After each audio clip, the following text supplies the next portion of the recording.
ATM channel viewer jo si in hi chi video hay na ve mong hi ti bin vet zong na ni vet su ke ta du ka ta sanin khat ve ni va khom mong ke ti bin ipi ngei da ni nei wam comment na nan ji su ke dingu ai thiale ipi lungge lam khat ngi ingai tu chil wa pha ka sai ai chu ila wa hi chapong hin ku su gan thai ding chapong hin ku su siding chapong hin ku khat hi thilha sanga pi do an ding le kichip na amanga khu hello tabanga om now hi advantage la gang party tabang terrorize tabang violence tabanga hi chapong hin ku mang hi ila wa hin thilo wo hi akipi mama tawin avet ha mama zingi video ga ve mong vo khat ve phone zo no ho man na cái nô bị lung tỏi chịu cái phun đầu đen cái phun đầu đen cái phone no de cái phun đây ta cái no ta phun đây ta bo sa đi dia sa hung ko no cái đinh ăn nó gì cái phone ta hả nó xây nó lại đi hả nó xây đi ta hả ô xây no ta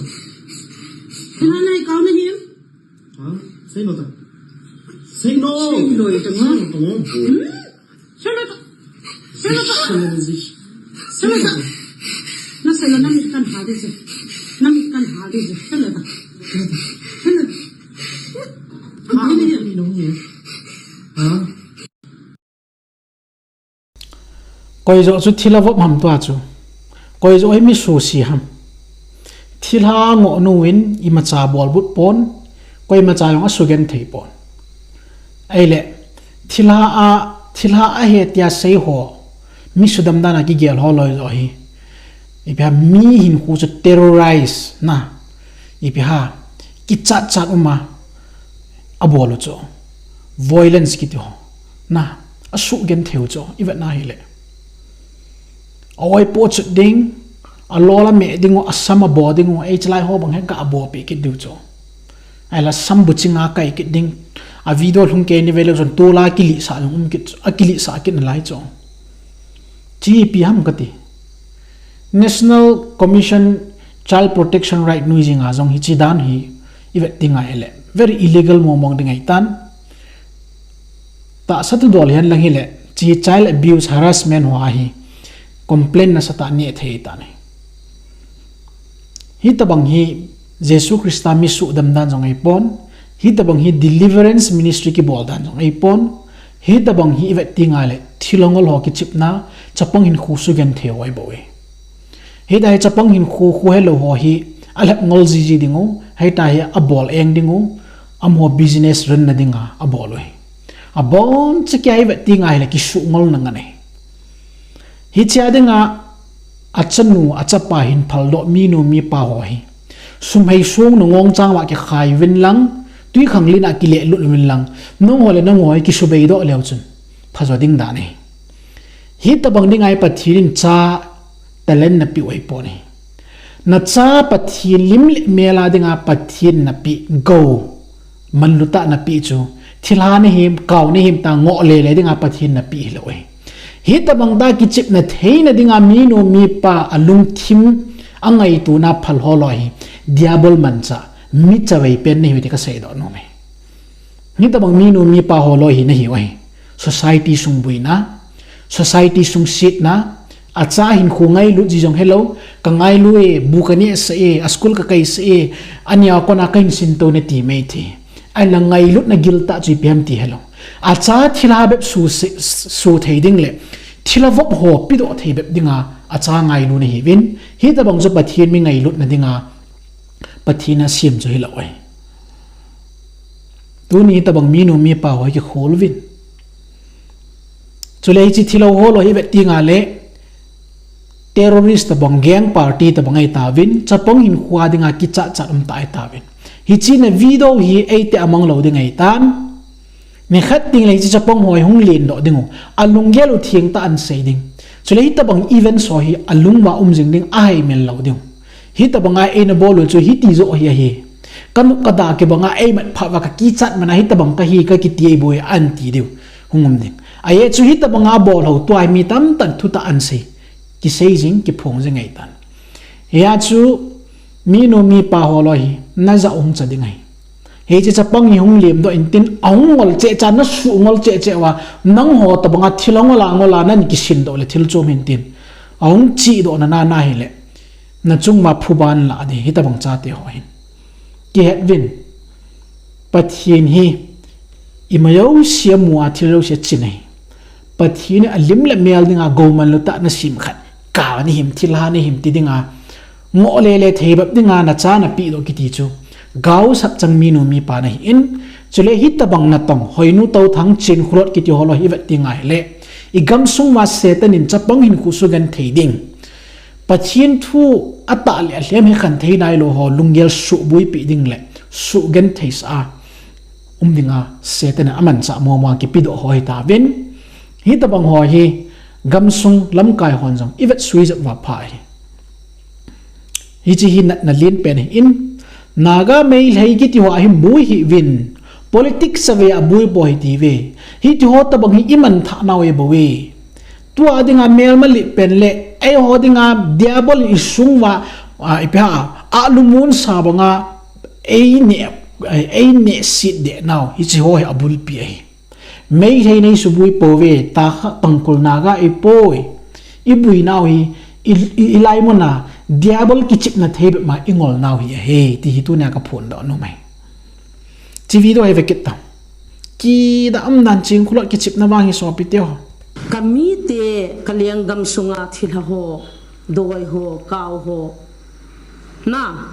hi chu ho jong si ngai mo mo to at tu se mo ngai mo mo to kaliang gam sunga thila ho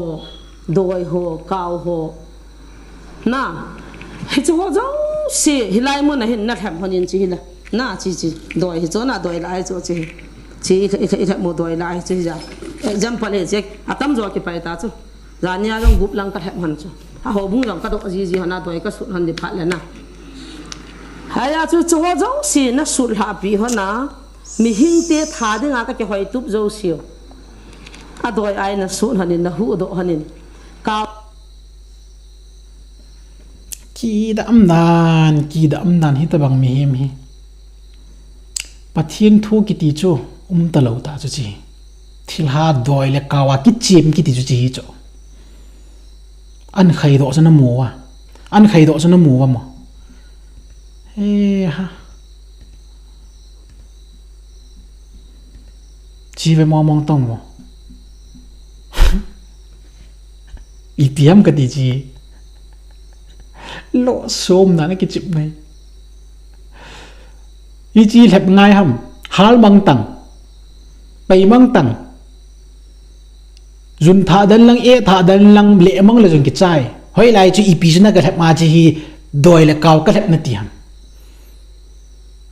thilha ki chim ne ya chwai ki chim ne cho thilawop ne ya choi ne he ni cho thilawop pi ne ya chu chwai ki chim ne cho igam sung ma hi ta bang hi thula ang ki nei lo bu chme nang i chonan pu lut kina ki chi sa ta le bol ke sa ta gospel hang sap dan slang sap hi chalai gospel pi mom kami te kalengam sunga thil ho kaw ho tia hin sei pa thil pu to chun ki zol nei chula chi a chu thu ho chne he chme pathirin thil thu ho sei le de ngai sol lo pi chme pathirin chiwin lang ki pan thu pha hang sap vin ti chme nang in thilhanam kim nei pulu na kausinam kim nei pulu na hichi a amul ho po hichi pat jang ho po a cha kieng lim po katte he ching khulam wang hi lo som be se ing e so pitio chive mo mong bo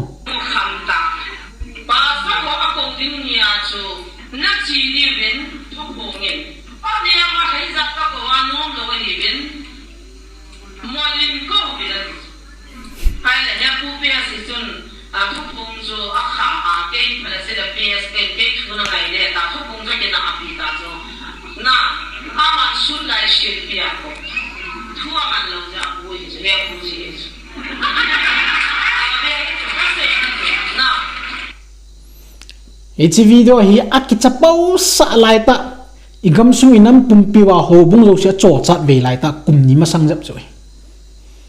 ong ke patil vial lai choi aki hat sa dan cho one ma ke ko angai lo in ya chu moling ko in atia tikit cho ai le chapa jong pu PS in KPS ka hinga thu na ngai ding he atia shot lai sil pi a ko hetis comment in seo chinum chan mong hi comment in seo viewer hoi hita bang thilawap mi him ila wam khai mola coding hita bang cho ke on ka ho kha lo pe chu hita bang pathian chu aum chan hi angol be se jinga so bityo seidi kama mo liwe comment in seo hita bang thilawap mi him ila wa mi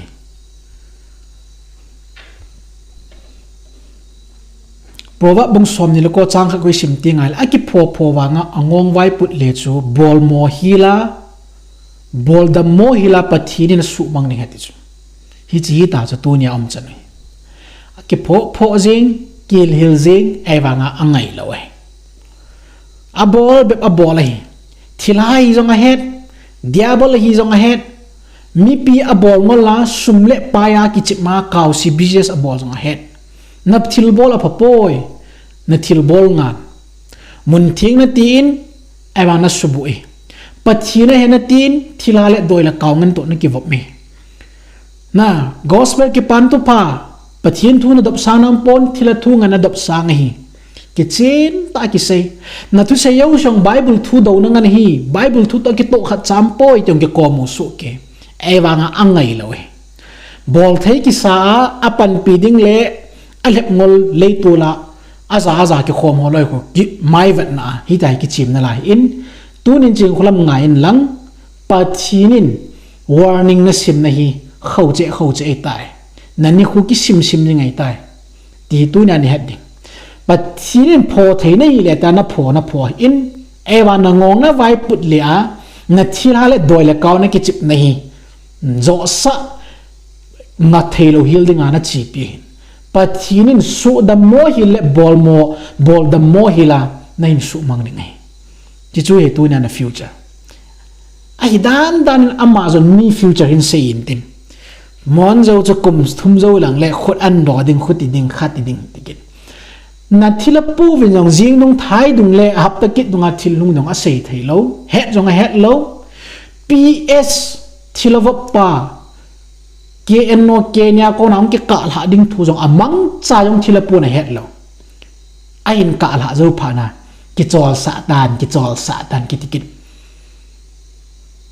nang ho ta bang gi chip nahi malaya ngolai khanga hon jong a kya ki da sai ta bo chu ewa nang ching ta de bol the ta da na tu lai khanga hi ta bang mi him asang aza vanui le si ki lep nahi bang asan thei la ya nangin third class deception na man na lai na a chalo ham nga in ka ti hi tu nya na nga ding na nga lo nge nya hil an event pathinin asai jo gui long te ding gaw sap na chunga veja pathina phun oi tam ki sim la jinga in apun lo maung khiladi tu nya hi chi warning hi pathina ko nei ki in nga in